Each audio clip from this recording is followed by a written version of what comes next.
So to me, the biggest question of this Blazers-Nugs series is which team is going to slow down the opposing star player? So I'm going to devote most of my time to that.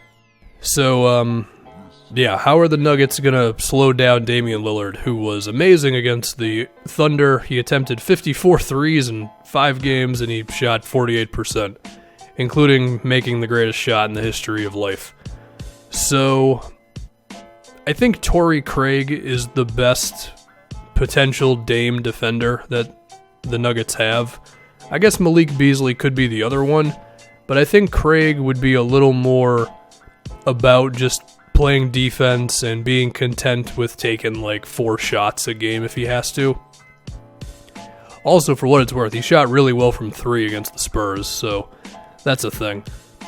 And he also wasn't a bad rebounder, so Craig could do more than just be an Andre Robertson, I guess.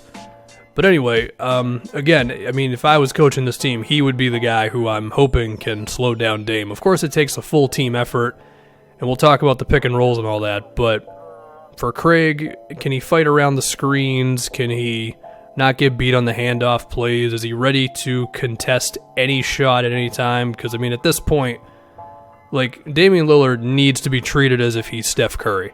Is he as good as Steph? No. But he has crossed the imaginary line of being defended like that. So that means just stay glued to him at all times. And I feel like if you're asking Jamal Murray or Gary Harris to do that, they can't do it because they got to score for you. What would be real wild is if Millsap was defending Dame. I don't think that would happen, but for whatever reason, my brain went to that. Now, if we could talk about pick and rolls and all that stuff, because I'm going to assume that the Blazers will attack Jokic, make him play defense and all that. I mean, Jokic's defense was actually really good for stretches against the Spurs, including that game where he had 1,000,000 points. Since the Nuggets decided that they were going to have him actually do more on defense rather than just back up, he has kind of answered it. And they've had moments where he was stepping up on the screen or he was trapping ball handlers, and not to say that he's anywhere close to being on an all-defense team or anything, but I think Jokic went from being a bad defensive player to being average, and then it seems like he's actually getting better at this. So maybe there's a chance he actually won't get torched by Dame in screens all day, and Dame isn't just going to be able to drive right by him, or he's not going to be able to just feast on open mid-rangers all day. And I think for some players and teams, you're content with just giving them that all day. And I guess you still are with Dame, but the guy shoots like 44% on mid-rangers, so you don't feel that great about giving him those open shots, really, but if you got to pick your poison, I guess it's those. Yeah, the option might just be to crowd him, but we saw against OKC that Dame handled the traps really well, whether it's sometimes dribbling through the screen or passing it off to somebody really fast and making the right play rather than the home run play, which was the problem that he had against the Pelicans. So basically what I'm getting at is I think Damian Lillard's going to have a Damian Lillard series. Now, there's other things that the Nuggets can do. They can dare Aminu and Harkless and these dudes to shoot. The thing is, those are pretty much the only 2 dudes at this point, because Evan Turner played like 56 minutes total against OKC, and they're replacing him with Seth Curry pretty much, so that's a pretty big difference. Also, maybe Rodney Hood can come alive in this series, I don't know.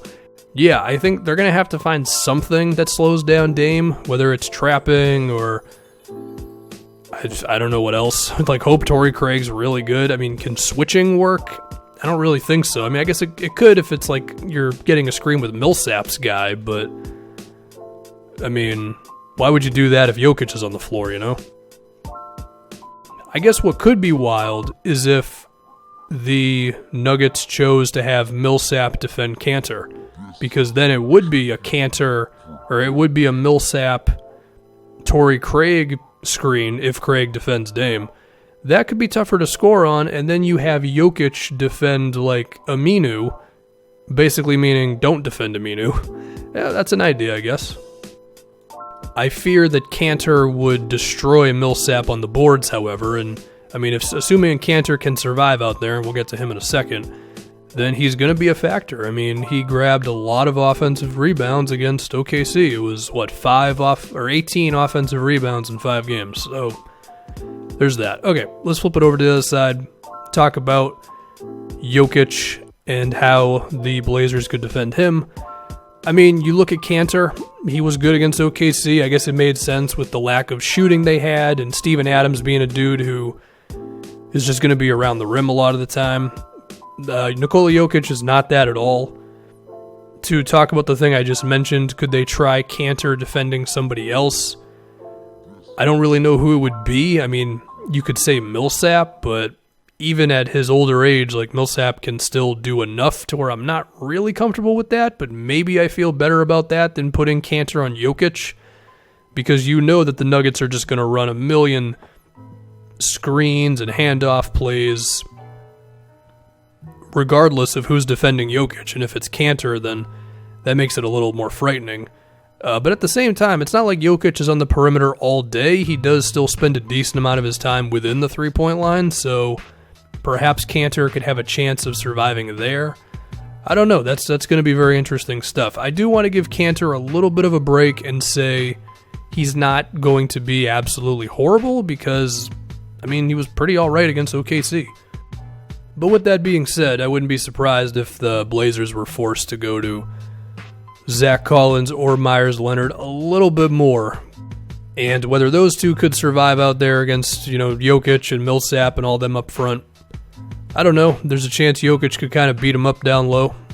He was busting out some post moves against the Spurs towards the end of that series, so there's all that. Now, of course, there are going to be other players on the Blazers trying to slow down Jokic. Unfortunately, I don't really know what the solution is. I mean, this guy's a big deal for a reason. It's because it's very difficult to defend him. I mean, the guy dropped 23 points and 9 assists against OKC, so you can try swarming him at times. He's going to make the right play. And I also think he kind of realized at points against the Spurs, oh yeah, I need to shoot more, because that's always the big thing with Jokic, right, is how willing is he going to be to just kind of do the normal thing on offense, and when is he going to be like, all right, give me the damn ball, I'm going to score. And I think the Game 6 showed that he was a little more okay with doing that when he had the 43 points. Yeah, again, I don't know what the hell the Blazers are supposed to do to defend Jokic. Maybe it's just a matter of defend him straight up, dare him to shoot, and contest his shots well. That might honestly be the best way to go about it. And then you're hoping that your perimeter defenders like Mo Harkless and Aminu and all these guys just don't get beat on off-ball screens and cuts and that sort of thing. Also, not being horrible on offense certainly helps defend Jokic, because then he can't get out in transition and do all that stuff. So, yeah, and that kind of bleeds into all the other players who, of course, matter, so why not we talk about them 9 minutes into this damn video. So, CJ is guardable. More guardable than Dame, certainly. Maybe Torrey Craig ends up on him, with the idea being, even if I put Craig on Dame, he's still going to do his thing, but if I put him on CJ, we could actually knock CJ's stock down a little bit. That's an idea, I guess. I would give Malik Beasley and Gary Harris a chance against CJ. I think Murray would have problems. Of course, another way to defend CJ is the same thing as I said with Dame, which is dare the other guys to make shots, specifically Harkless and Aminu.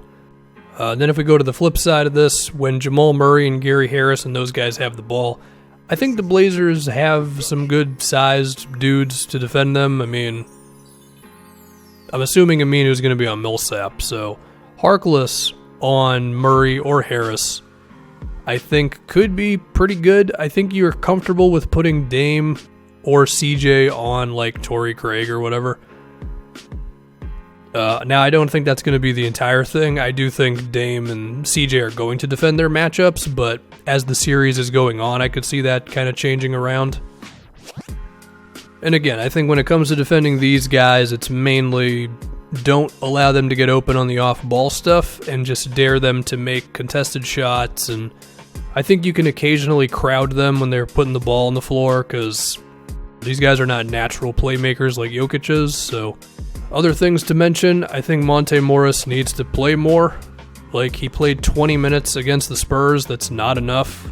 I mean, Will Barton wasn't even playing towards at least the last game. Will Barton didn't play much. And he still averaged more minutes in the series than Monte did. That just shouldn't be the case. So anyway, after all that, who do I predict to win this thing? Honestly, I don't feel too confident about a prediction right now. I'm still going to make one, but if I did this video tomorrow, I might have a different answer. My gut tells me the Blazers win this series because they have Damian Lillard and because they're going to find some weird way for Enes Kanter to not get played off the floor. And even if he does get played off the floor, I still have some weird feeling that they'd be able to figure that out too. So that's my pick. Blazers in, I don't know. If it goes to a game 7, Denver's probably winning, but yeah. But again, I don't feel very confident about this pick, but I wouldn't feel very confident about picking Denver either. So somebody's got to win, and I guess I'm picking the Blazers.